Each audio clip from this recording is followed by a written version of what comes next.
આપણા ઘરનો સૌથી મહત્વનો ભાગ એટલે કે આપણા આખા ઘરનો સૌથી મહત્વનો રૂમ આપણો શયનકક્ષ છે, એટલે કે આપણે જે રૂમમાં સૂઈએ છીએ તે આપણા ઘરમાં સૌથી મહત્વપૂર્ણ છે. આપણા વેદ શાસ્ત્રોમાં શયનકક્ષ વિશે સંપૂર્ણ વિગતવાર જણાવવામાં આવ્યું છે કે શયનકક્ષમાં કઈ વસ્તુઓ ન રાખવી જોઈએ અને કઈ વસ્તુઓ રાખવી જોઈએ, અને ઘણી વખત ભૂલથી આપણે આપણા શયનકક્ષમાં એવી વસ્તુઓ રાખીએ છીએ જેના કારણે ચારે બાજુ નકારાત્મકતા રહે છે. જો તમે ઈચ્છો છો કે નકારાત્મક ઉર્જા તમારા ઘરમાંથી હંમેશ માટે દૂર થઈ જાય અને તમારા ઘરમાં સકારાત્મક ઉર્જાનો વાસ રહે, તો આજે અમે તમને કેટલીક એવી વસ્તુઓ જણાવવા જઈ રહ્યા છીએ.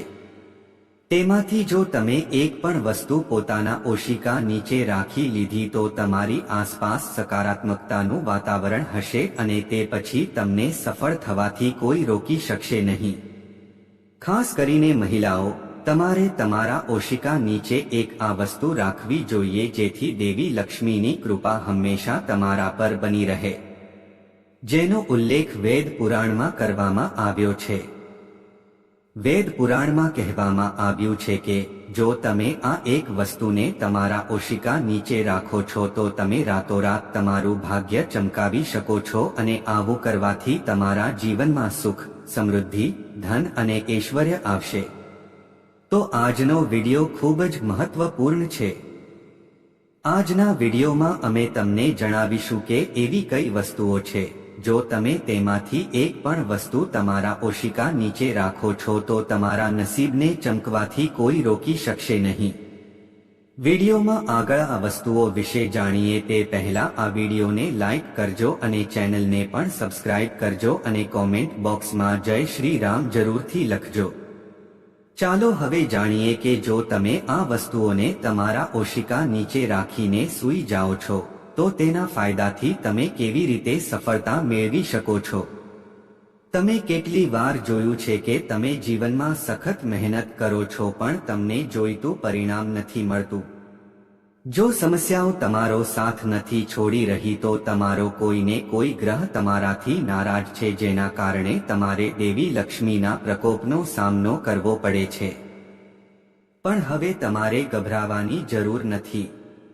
આજના વિડિયોમાં અમે તમને જણાવવા જઈ રહ્યા છીએ કે તમે તમારા જીવનની તમામ સમસ્યાઓને કેવી રીતે દૂર કરી શકો છો.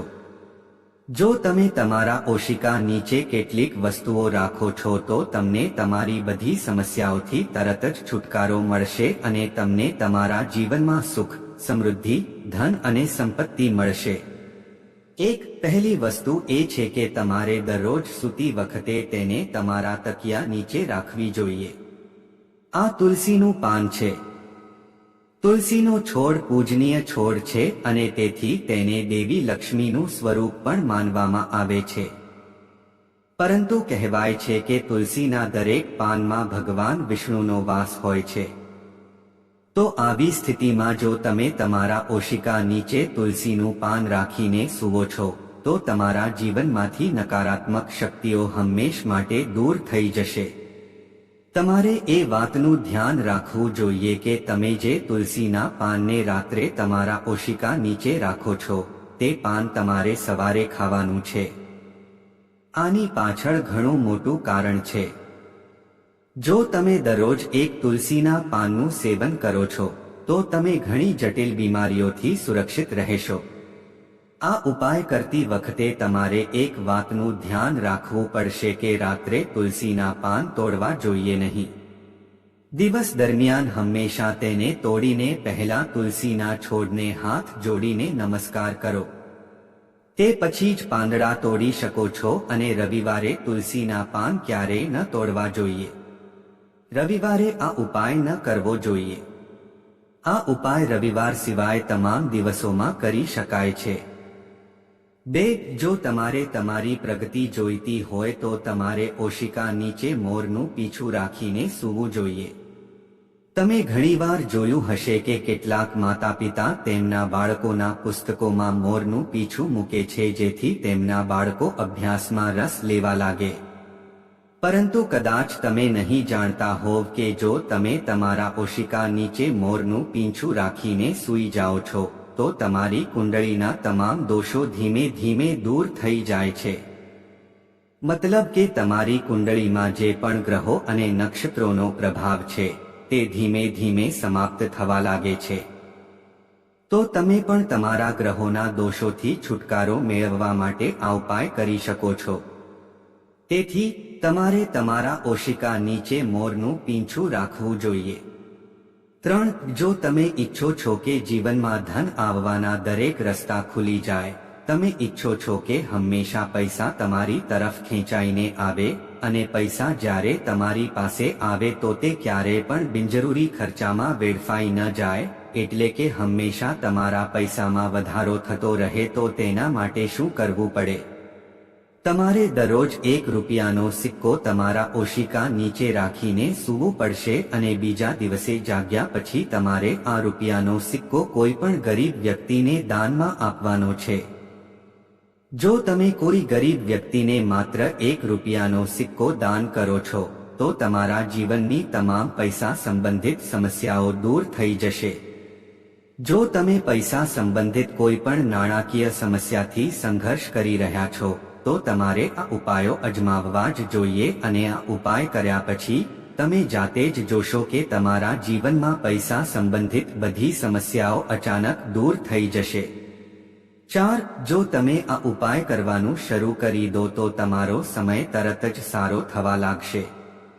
જો તમે ઘણી પરેશાનીમાં ફસાયેલા છો, ઘણા તણાવમાં છો, જો તમને કંઈ સમજાતું નથી શું કરવું અને શું ન કરવું, તો આવી સ્થિતિમાં તમારે તમારા તકિયા નીચે ચાવી રાખીને સૂવું જોઈએ. તેથી જો તમે દરરોજ ઓશિકા નીચે લોખંડની ચાવી રાખીને સૂતા હોવ તો તે ખૂબ જ શુભ માનવામાં આવે છે. આ કરવાથી તમે તમારા જીવનમાં જે પણ પ્રકારના તણાવ અને સમસ્યાઓનો સામનો કરી રહ્યા છો તેમાંથી તમે બહાર આવો છો. 5. જો તમે ઈચ્છો છો કે તમારું નસીબ ચમકે તો તમારે કોઈ પણ ધાર્મિક વસ્તુને તમારા ઓશિકા નીચે રાખીને સૂવું જોઈએ. જો તમે તમારા ઓશિકા નીચે કોઈ પણ ધાર્મિક વસ્તુ રાખીને સૂઈ જાઓ છો તો તમારું ભાગ્ય બદલવામાં વધુ સમય લાગશે નહીં. ઘણીવાર એવું બને છે કે તમારું નસીબ તમારો સાથ નથી આપતું. તમે સખત મહેનત કરી રહ્યા છો પરંતુ તમને તેના મુજબ પરિણામ નથી મળતું. તો આવી સ્થિતિમાં જો તમે કોઈ પણ ધાર્મિક વસ્તુને તમારા ઓશિકા નીચે રાખીને સૂવો છો તો તમને તમારી મહેનતનું ફળ ચોક્કસ મળશે અને તમે ધાર્મિક વસ્તુઓમાં દેવી લક્ષ્મીનું પ્રતીક રાખી શકો છો અને તમે ઓમનું પ્રતીક પણ રાખી શકો છો. આ પ્રકારની વસ્તુઓને તમે તકિયા નીચે રાખીને સૂઈ શકો છો. એવું માનવામાં આવે છે કે આનાથી તમારું ભાગ્ય અચાનક સુધરે છે, એટલે કે તમારા જીવનની તમામ આર્થિક અવરોધો દૂર થઈ જાય છે. તો તમારે ઉપાય અજમાવવો જોઈએ. 6. હવે વેપારી વર્ગ માટે આ એક ઉપાય છે. જો તમે કોઈ પણ પ્રકારનો વ્યવસાય શરૂ કરવાનું વિચારી રહ્યા છો અને તમે જે પણ વ્યવસાય શરૂ કરો છો તેમાં સફળ થવા માંગો છો તો તમારે શું કરવું પડશે? તમારે 21 દિવસ સુધી તમારા ઓશિકા નીચે લસણની એક કળી રાખીને સૂવું જોઈએ. જો તમે આ ઉપાય 21 દિવસ સુધી કરશો તો તમારા જીવનની તમામ નકારાત્મક શક્તિઓ તમારાથી હંમેશ માટે દૂર થઈ જશે અને તમે જે પણ કામ કરશો તેમાં તમને સફળતા મળશે. તમારા જીવનમાં આવતી ધન સંબંધિત સમસ્યાઓમાંથી તમને કાયમ માટે રાહત મળશે. આ એક ખૂબ જ અસરકારક ઉપાય છે. 7. જો તમારી કુંડળીમાં ગુરુ દોષ છે, તમે ગુરુ દોષના પ્રકોપથી પરેશાન છો તો આવી સ્થિતિમાં તમારે શું કરવું જોઈએ? તમારે તમારા ઓશિકા નીચે હળદરનો ગાંઠિયો રાખીને સૂવું જોઈએ. આ ઉપાય કરવાથી તમારી કુંડળીમાં જે પણ ગુરુ દોષ હશે તે તરત જ દૂર થઈ જશે.